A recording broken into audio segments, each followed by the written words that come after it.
Residual thoughts on Game of Thrones after I've had a week to digest that finale. I just finished watching the documentary, the last, what was it called? Watch. And it's really touching, and you realize that these people, hundreds of people, put like serious 10 years of their lives into the show. It's a big deal. And I just read that, Kit Harington has checked himself into some therapy. He probably had a breakdown because, yeah, you were kind of the star of the world for 10 years and now it's over. That's got to be a mind fuck. By the way, I thought this picture would be fitting because I've always thought the beginning, the intro to Game of Thrones was really clever. The way it's the sun, and the sun is like the title and the god and like the controlling force, and the world is concave, and it's almost like the world wraps around the sun. I always thought that was clever. So I've got compassion for the people that worked on this show. Sophie Turner said recently that she thinks it's disrespectful for people to be trashing the last season. I think she's going a bit too far. Nobody's trashing her acting. Nobody's trashing any of the actors' acting. They're trashing the writing, and it's not the fans' fault. It's the writers' fault. And the actors should be mad at the writers. I mean, you're right, Sophie. A lot of people put serious hard work into this show. But it revolved around writing that was subpar. So, it sucks to be the writers. And it sucks to be you for trusting the writers. But you know what? What else is that a lot of people work really, really hard and they don't make millions of dollars. So, welcome to life, I guess. People work on movies that are disasters and make no money at all. And they put their heart and souls into them. So, join the club. Now, a lot of YouTubers are over-dramatizing the severity of how bad the last season was because it gets them more views. But having reflected on it, the last season wasn't horrendous. It's not like Kit Harington was milking a cow the way Luke Skywalker did. Nothing that happened in that last season was as bad as anything that happened in everything that happened in The Last Jedi.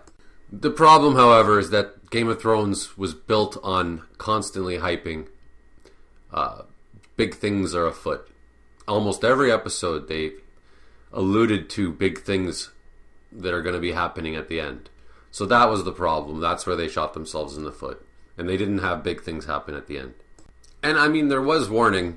I don't think people should be that surprised that it sucked because, yeah, the writers ran out of material. George R. R. Martin, there wasn't enough material. They were rushing it and blah, blah, blah. I was actually thinking they should move episode 3 to episode 6. You could just watch it in that order. Watch episode 6 last. And then you get the resolution you wanted. You get to see the Night King go at the end of the show. So how was I hoping it would end? How would I have done it? I had ideas for what might happen, what could happen, which would have been exciting. However, vague.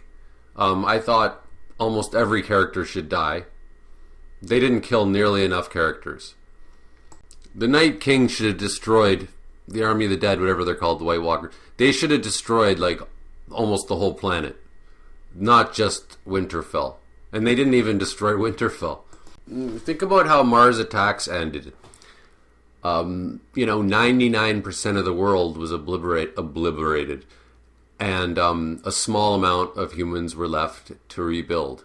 I think that's how it should have ended. I don't have many more thoughts about it. It is one of the best shows of all time, regardless of the last season. I just started rewatching season 1 because last week I was thinking that the whole show was ruined. Nobody would ever be able to watch it again. I don't think that's true. I'm watching season 1 over again, and it's awesome. It's not spoiled because I know that the show doesn't know where it's going, or that it's going in a place that I don't want it to go. A lot of people are saying that D.B. Weiss and the other guy, that they should have given season 8 should have been 4 seasons or something to flesh out Daenerys' arc, etc. But the problem is, the reason they didn't do that was because they're not George R. R. Martin. They can't flesh it out over 4 seasons. They're just not strong enough writers. I think it's comparable to what Star Wars Episode 9 is going to be. It's them saying, okay, we don't know what we're doing. We don't know how to do this. Let's just get out while we can and just put this baby to bed and hope nobody's too mad. We know we can't end it well. I'm sure that those guys, the Weiss and Benioff, I'm sure they knew they weren't ending it very well. And like the Star Wars Episode 9, it was and it will be nice. It was nice to get some resolution and find out where Game of Thrones was going to end. So, at least we've got that closure. Even if we don't like the type of closure it is. At least we know what happened. It would suck to the show was so good, I always think, I'd hate to die before it ends so that I never found out what happened. Well, I found out what happened, and that's nice. And even if we didn't like the way the plot arcs for each character ended up, at least we got to see the characters we liked one last time, and we got to see their character arcs end. At least there was that sense of closure. Right? I mean, would you rather there have been no season 8 at all and you just don't know what's going to end up happening ever?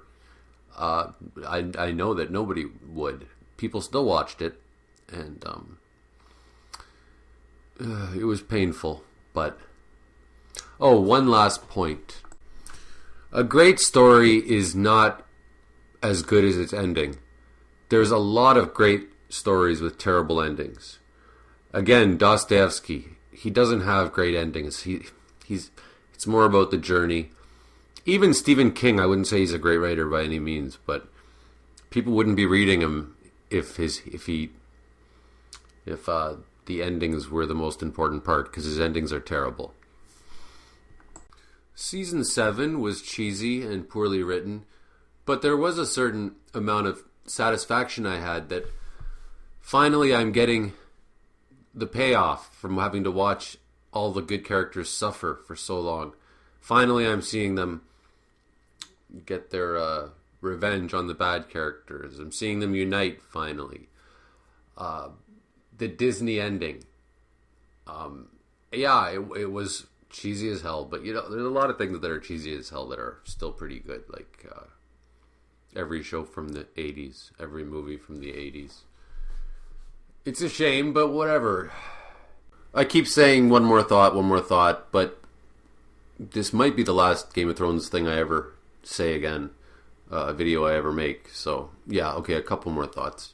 They should have had the Night King kill Bran, because it's really not that big of a deal that he's got a great memory, and it would have added to the tension and the threat, and it would still be possible to kill the Night King. What's his name? Jon Snow should have died killing the Night King, probably in the last episode. Daenerys should have killed Tyrion, and then I guess because she's a mad queen and Cersei's a mad queen, maybe they just beat the fuck out of each other and they both die. I wanted to see everybody die. Who should have lived? Varys should have lived, because he could have continued on. It would have been a nice epilogue that he's like, okay, well now we gotta he always wanted peace, right? So that would have been good. Jorah Mormont could have lived. There's a lot of fan favorite sub characters that would have been cool if the sub characters lived and the main characters all died. Because another thing is that the main characters, killing off main characters was always a staple of this show. And the main characters that were in season 8 they've been asking for it for a long time to get killed. They've all had 9 lives. Arya should have died. Sansa could have lived, because she's never really been that important. The Hound, I think he definitely should have lived. Missandei and Grey Worm easily could have lived. Theon should have lived. He's suffered enough. He doesn't need to die. Jaime could have lived. Some tragic, he wishes he had died, but he lives, and he's humbled. All the bad characters, it's good that they died, like Cersei. What might have been cool is if the wildlings mainly lived, and they end up taking over and repopulating the south. because in a way they're kind of the good guys. They've always been, the poor people that have been looked down on and ignored. That might have been fair. The fan theories were much better than what the writers came up with. But all of the things that I just spoke about, all my ideas, they probably would have left me very satisfied. I think that's about it for now, and hopefully forever, in terms of anything I've got to say about the show. But don't count on it. And I'm avoiding... I used to spend a lot more time on YouTube. I've watched a few reviews of the season 8 by some of the YouTubers, and I'm just sick of them beating a dead horse, like making 50 videos where they just repeat the exact same thing. And it's all to get clicks. If you support gays, click like. If you respect blacks, comment. If you think women are people too, click the notification bell. And if you care about sick children, subscribe. And I don't mind beating that dead horse. That dead horse being repeating again and again how annoying a lot of these YouTubers are. If your purpose in life was selling t-shirts, if that was the big deal, then why did you become a YouTuber? Why don't you just become a salesman, YouTube is supposed to be about giving a voice to individuals who are not necessarily millionaires and who don't have control of the media. And Piston Rager, in my last video, he then commented and said something like, I don't understand what's wrong with making money. And, well, my answer is that I don't think making excessive amounts of money is right. I'm a communist to a degree, which obviously will never make me popular amongst most people because most people are capitalists. But at least I live by it, and I don't try to make excessive amounts of money on my own. I'm quite, content with just enough. And I don't know, there's something really tacky about selling t-shirts and coffee mugs, as far as I'm concerned. My site is called Human Warnings, but I don't want to sell mugs that say human warnings on them. And I think anybody that buys them is an idiot. When I get the time and inclination, I'll set up a Patreon, even if I've only got one viewer, to try to raise money to print my book. But that would be what I'm raising the money for, not so that I can go to an all-you-can-eat buffet and, hopefully, and dream of rolling around in money. I'm going to continue doing rough chapters of my new book when I go to hell, but I have to do them on my own good time because certain things need to be structured as I go.